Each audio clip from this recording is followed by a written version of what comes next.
चिट्ठा में आज सबसे पहले बात उस खबर की जिसमें अमेरिका और ब्रिटेन रूस के सामने घुटनों पर आ चुके हैं। पिछले 72 घंटे का जिक्र करें तो पिछले 72 घंटों में रूस ने जिस तरह यूक्रेन के 7,000 सैनिकों को मौत के घाट उतार डाला, उसके बाद से नेटो के तेवर ढीले पड़ गए हैं। अब तो ब्रिटेन की खुफिया एजेंसी MI6 और अमेरिका की CIA व्लादिमीर पुतिन से गुहार तक लगा रही है कि बस करो, अब बहुत हो गया, ये युद्ध रोक दो।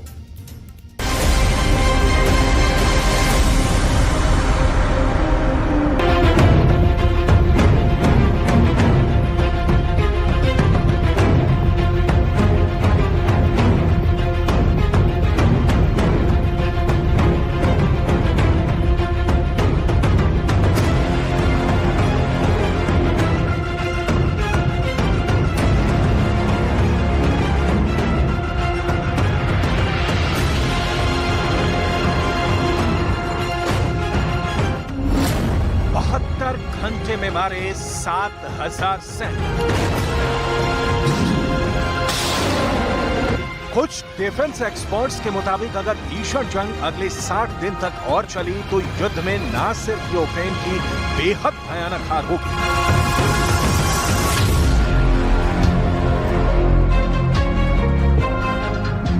बल्कि दुनिया भर से अमेरिका और ब्रिटेन का दबदबा पूरी तरह से खत्म हो जाएगा।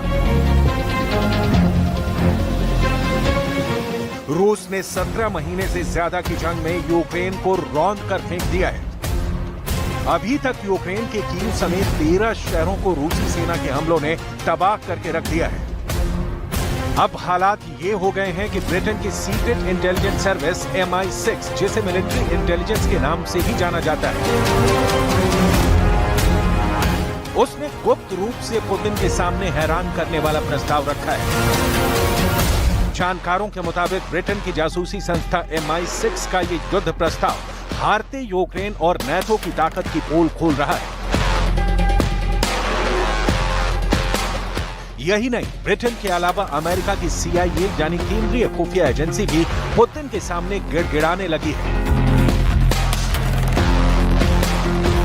हम आपको दिखाते हैं कि आखिर ब्रिटेन के जासूस प्रमुख रिचर्ड मूर ने पुतिन से क्या कहा है। खौफ में MI6 CIA जासूसों को मार रहे हैं पुतिन। दुनिया भर के टॉप डिफेंस एक्सपर्ट्स का साफ कहना है कि रूस यूक्रेन की जंग में सबसे सटीक और सही जानकारी खुफिया एजेंसियों के पास होती है। यहां तक कि यूक्रेन के राष्ट्रपति ज़ेलेंस्की, नाटो के महासचिव जेम्स स्टोल्टनबर्ग, अमेरिका के राष्ट्रपति बाइडेन और ब्रिटेन के प्रधानमंत्री ऋषि सुनक को भी सटीक जानकारी नहीं है कि युद्ध में आखिर चल क्या रहा है। आप इसी से अंदाजा लगा सकते हैं कि यूक्रेन के तमाम जीत के दावों की धज्जियां रूसी सेना उड़ा रही है।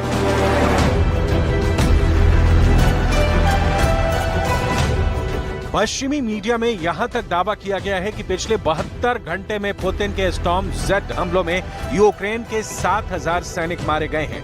यही वजह है कि यूक्रेनी सेना का नरसंहार देखकर ब्रिटेन और अमेरिका घुटनों पर आ गए।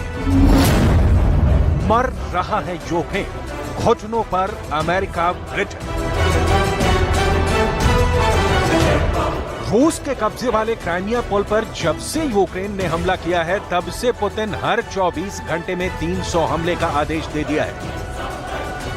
रूस के दावों के मुताबिक नाटो देशों से यूक्रेन को मिला गोला बारूद पिछले 48 घंटे में रूसी सेना ने तबाह करके रख दिया है।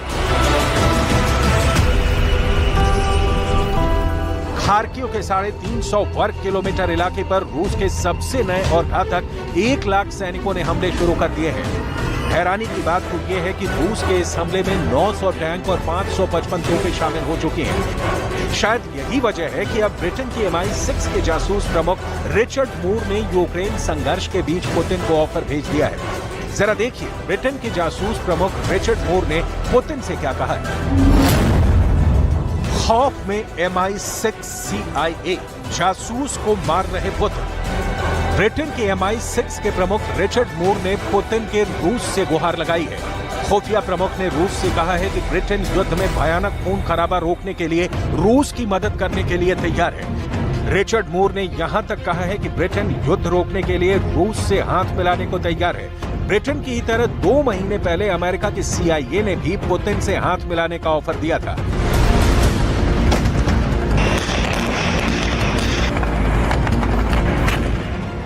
गिड़गिड़ाते ब्रिटेन और अमेरिका की हालत देखकर ज़ेलेंस्की भी घबरा गए हैं।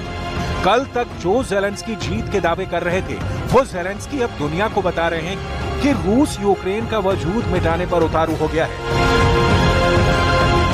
ज़ेलेंस्की का साफ कहना है कि पुतिन की सेना चुन चुन कर यूक्रेन के अनाज और हथियार गोदामों को तबाह कर रही है।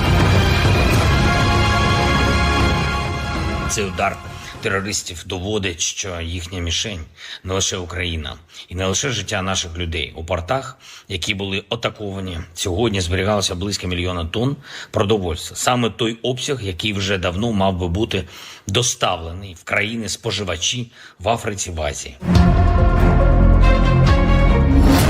72 घंटे में मारे 7,000 सैनिक।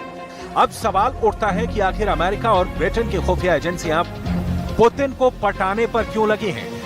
क्यों नाटो भी रूस से युद्ध रोकने की कोशिश कर रहा है?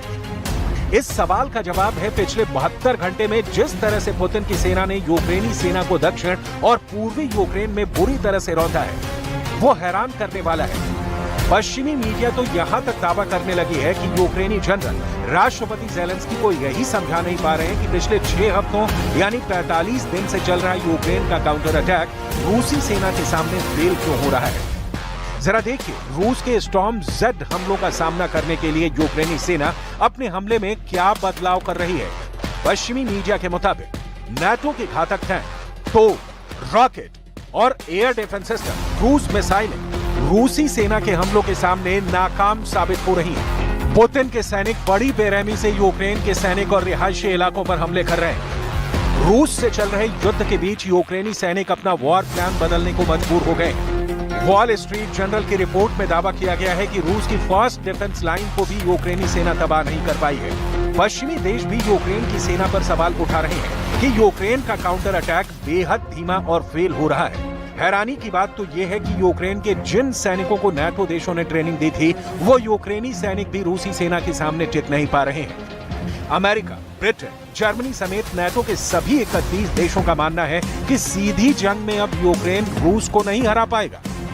शायद यही वजह है कि अमेरिका और ब्रिटेन की खुफिया एजेंसियां रूस के साथ ऐसा युद्ध शुरू कर रही हैं, जिसमें रूस के घातक हथियार और मिसाइलों को आर्टिफिशियल इंटेलिजेंस यानी AI के जरिए तबाह किया जा सके। ब्रिटेन के MI6 के प्रमुख रिचर्ड मूर ये मानने को मजबूर हो गए हैं कि रूस को हराने के लिए ब्रिटेन अब जासूसी का सहारा ले रहा है और इस वक्त रूस की सेना और हथियारों के खिलाफ ब्रिटेन ने आर्टिफिशियल इंटेलिजेंस यानी AI के जरिए युद्ध शुरू कर दिया है। रूस के खिलाफ ब्रिटेन का AI युद्ध।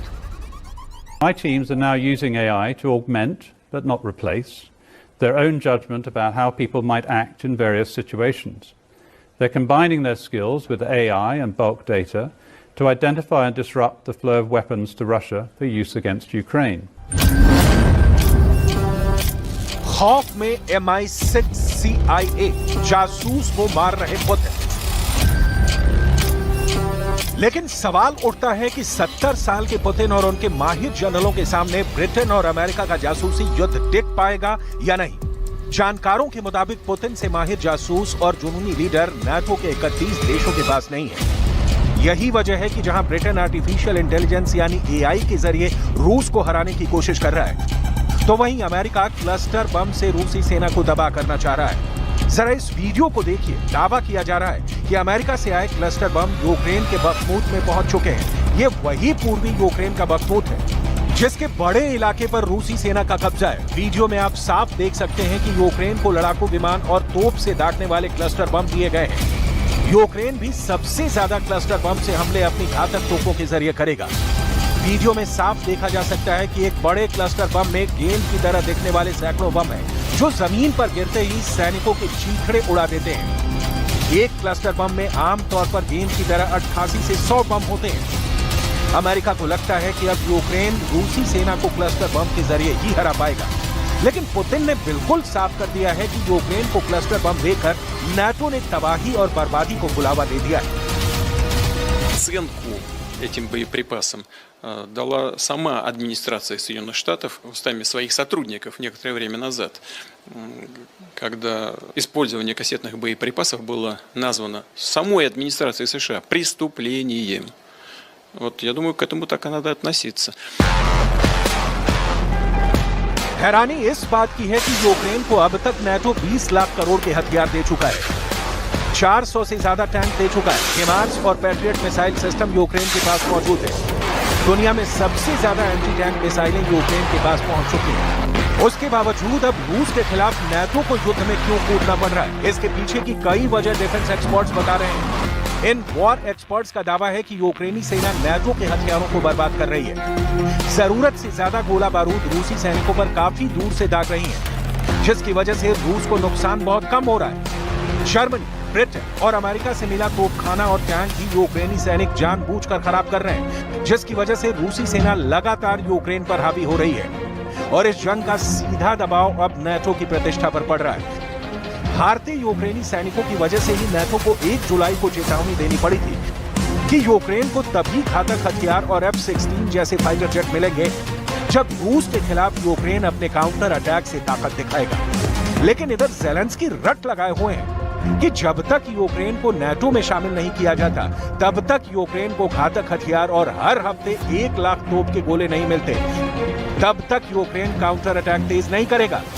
ज़ेलेंस्की की यही जिद अब नाटो के लिए नासूर बनती जा रही है। ज़ेलेंस्की यूक्रेन को नाटो में शामिल करने के लिए नाटो को ही ब्लैकमेल कर रहे हैं। लेकिन अब जिस तरह से यूक्रेन के साथ साथ नाटो युद्ध में फंस गया है, उससे निकलने के लिए पुतिन के सामने अमेरिका और ब्रिटेन की खुफिया एजेंसियां हाथ जोड़ने के लिए मजबूर हो गई। अब देखना होगा कि क्या पुतिन अमेरिका और ब्रिटेन की खुफिया एजेंसियों की गुहार पर ध्यान देते हैं या नहीं।